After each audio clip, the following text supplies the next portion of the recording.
So, ngayon, i-unbox natin tong Intercom wireless earphone na to.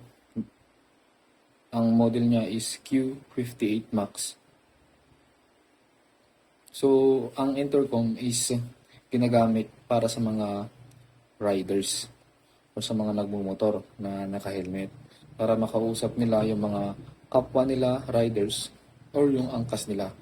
So, binili ko tong Q58 Max kasi mura siya at yung features niya is sulit. Meron siyang FM radio at higit sa lahat yung nagustuhan ko is yung music sharing. Para habang nagbibiyahe kami ng angkas ko is nakikinig kami sa parehong music. At pwede rin siyang salpakan ng micro SD card. Ito yung hindi nasabi nung advertiser doon sa live niya. And so far, okay naman. So, ito, dalawa yung in-order ko. Isang hard mic at saka isang soft mic. So, yung hard mic kasi is para sa mga half face helmet at yung isa naman, yung soft mic is para sa mga full face. So, i-unbox ko tong isa. So, set aside muna natin yun. And bubuksan na natin siya. Yan. So, dito, bubungad sa atin yung user manual. So, yung user manual niya is naka-Chinese characters. So, sunod is yung mismong intercom. So, set muna natin siya dito.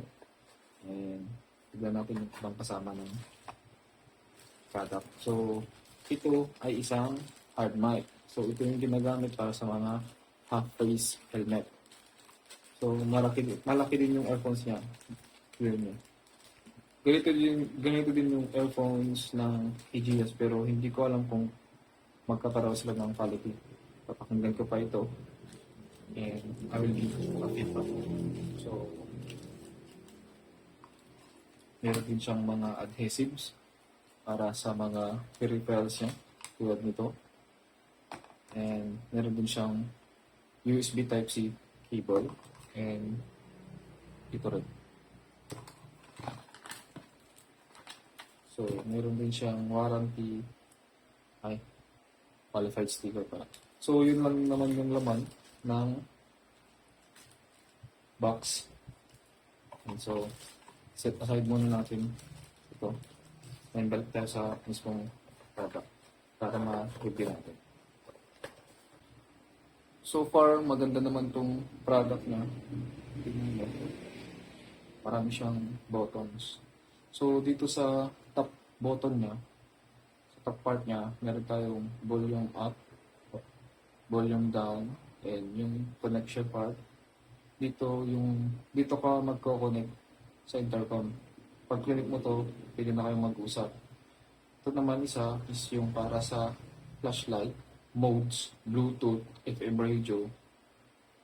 Ganun. Tapos yung dito naman, sa parting ito, dito naman yung music sharing. And dito sa baba, and music sharing and yung connection niya sa earphones. Yan. And dito naman sa baba is yung sa charging niya. Type-C din siya. Kasi Type-C din naman tong earphones niya.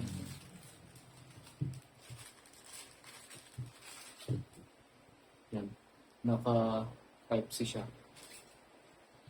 And dito sa bottom part is SD card. Mayroon siyang lalagyan ng SD card. So, kahit hindi ka na mag-Bluetooth, kung may SD card dyan, pwede ka nang makinig ng music.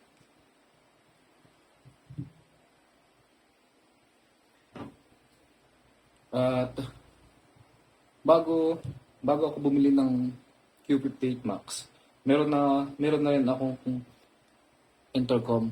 So, ito siya, si EGIS Q2. EGS or EGS. Yan. So, kung mapapansin nyo, mas manipis siya. And yung buttons niya is dito. Yung volume up and volume down niya. Yung meron din siya ng antenna na pwede mong itaas. And ito yung connection niya. intercom. And Type-C yung charging niya. And 3.5mm jack yung connection niya sa earphones. So, ang kaya lang gawin nito is intercom lang at saka FM. Yung music sharing, wala. And kung tutusin, mas mabigat pa to kasi dito. Siguro mas pan lang yung battery dito. And yung presyo nito is nasa 1,700 ang isa sa Shopee. Ito naman si Q58 Max is yung dalawa, kasi buy one take one ko siya binili. Itong dalawang to is nasa 1,797 na. 7 lang. So meron ka ng dalawang intercom sa presyo ng isang EGIS. So yun yung isang rason kung bakit ko siya binili. So ngayon, bubuksan natin siya. Ang pagbubukas ito, isang long press lang dito sa gitna. And makikita nyo na mag-on yung screen niya. So yun din yung maganda dito, meron na din siyang screen na maliit. At least meron. Kumpara kay EGIS na pareho yung presyo ng dalawa, pero wala siyang screen. And subukan din natin siyang lagyan ng memory card.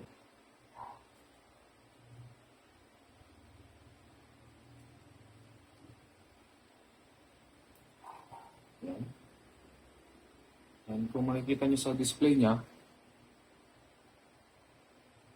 yan, papakita na yung mga laman sa loob na MP3. So, meron kasing nakasave na MP3 files dito. So, i-connect ko siya dito.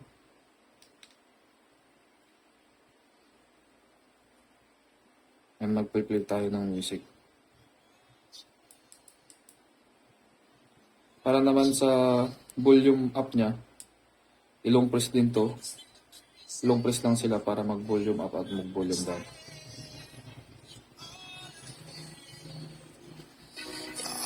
So, ito, i-unbox ko na rin yung isa. And, i-connect natin siya dito sa earphones niya. So, ito yung soft mic. Yan, i-connect ko siya dito. And, ito naman yung sa hard mic.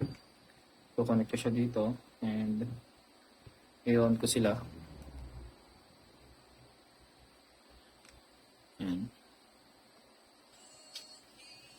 Ngayon, dahil nag-automatic play to, kasi sinalpakan ko na to ng memory card. Yan. Meron na siyang memory card. So, meron siyang paglagyan kasi ng memory card. So, ngayon, nag-play siya. So, ang una natin gagawin is mag-new music sharing. So, para makapag-music sharing tayo, ito yung merong MP3. Pindutin natin silang pareho dito sa tabi ng connection ng earphones. Yan. Makikita nyo yung dalawa doon na nag-blink. And pag meron na yan, music icon, ibig sabihin connected na sila. Yan. So, ito si soft mic. Papayin ko. Yan yung soft mic, yung isang earphones, yung may memory card.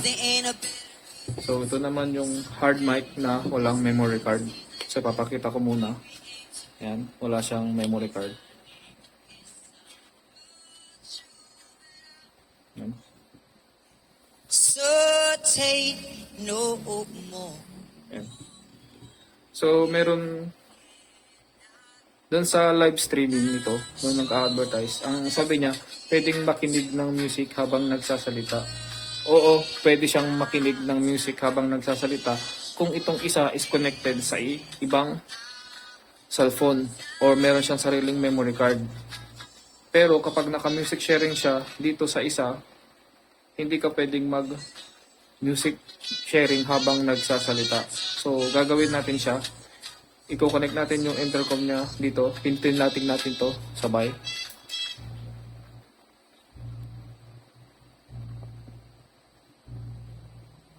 Yan, connected na yung intercom niya.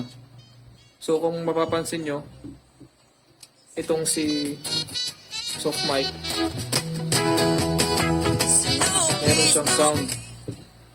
Pero dito kay hard mic, wala na siyang sound.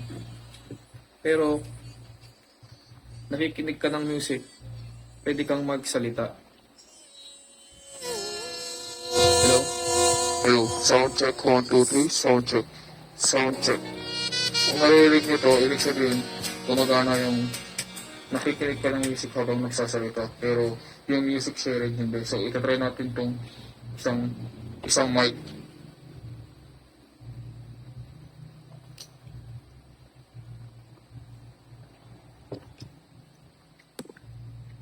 So, ito naman yung sa hard mic. Kung mapapansin nyo, wala siyang music pero nakakapagsalita ako. So, ang gagawin ko naman is i-connect ko siya sa Bluetooth at papakinggan natin kung merong music habang nagsasalita.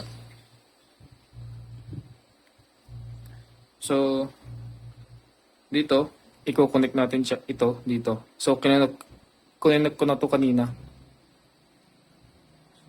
Yan, so makikita nyo, nag-automatic connect siya. Ngayon, ang gagawin natin is mag-play ng balita. Balita na lang siguro para mapakinggan nyo na iba yung nandito sa kabila.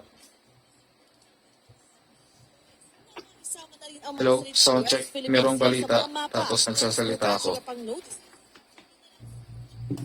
Yan. Ito namang isa, yung soft mic. Yan. Papakinggan din natin. Hello, sound check, sound check, sound check. Hello, merong music habang nagsasalita ako.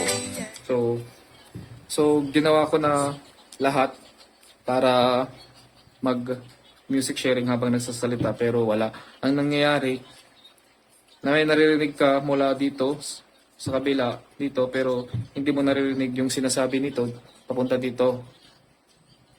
Pag kinukunik mo sila, walang nangyayari. Hindi sila nag-music sharing talaga. So, wala talagang music sharing while talking to. Ang meron lang talaga, playing music while talking. Yun yung pwede. Pero meron siyang music sharing. Ang wala nga lang, hindi kayo pwedeng mag-usap habang naka-music sharing kayo. So, okay lang yun. Sa presyo nito na 1,797, yung dalawa na, is sulit na yun. Meron pa siyang flashlight. Yan. Oh, di ba? Saan ka nakakita ng 1,700 two intercoms with music sharing na may flashlight na, may music sharing na, may FM radio na, may memory card pa, di ba? Sulit na yun para sa 1,797 pesos mo. So sa EGIS ito, ang isa nito is 1,700 pesos na. At yun lang yung kaya niyang ibigay. So, gagamitin ko pa rin naman to si EGIS. So, ito naman. Ito natin i-connect si EGIS dito kay Q8 Max. Kung magko-connect sila. So, papatayin muna natin tong si hard mic. Okay. Para makita natin kung may connection. So, ngayon, ang gagawin ko, try natin. Naka-off na yung isa. Ngayon, ito naman naka-pairing mode na rin si EGIS.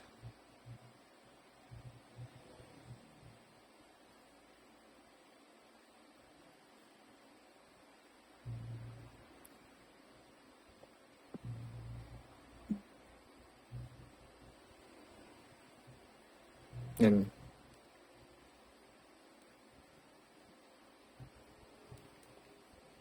So, kung makikita nyo, wala talagang connection yung dalawa. So, ang maganda lang kay EGIS, ito kaya niya ng 1 kilometer. Itong si Q58 box, hindi ko sure. Hindi ko din sure kung nag-prepare din siya sa ibang sa ibang intercom brand. So, si EGIS, meron siyang connection sa ibang brands. Itong si Q58 Max is hindi ko sure. So, yun lang, sana nagustuhan nyo yung video ko and hope you like and share this video para ma-inform din yung iba na gustong bumili ng intercom ng Q58 Max. So, yun lang. Thank you po sa pakikinig at panonood ng aking video. Salamat po.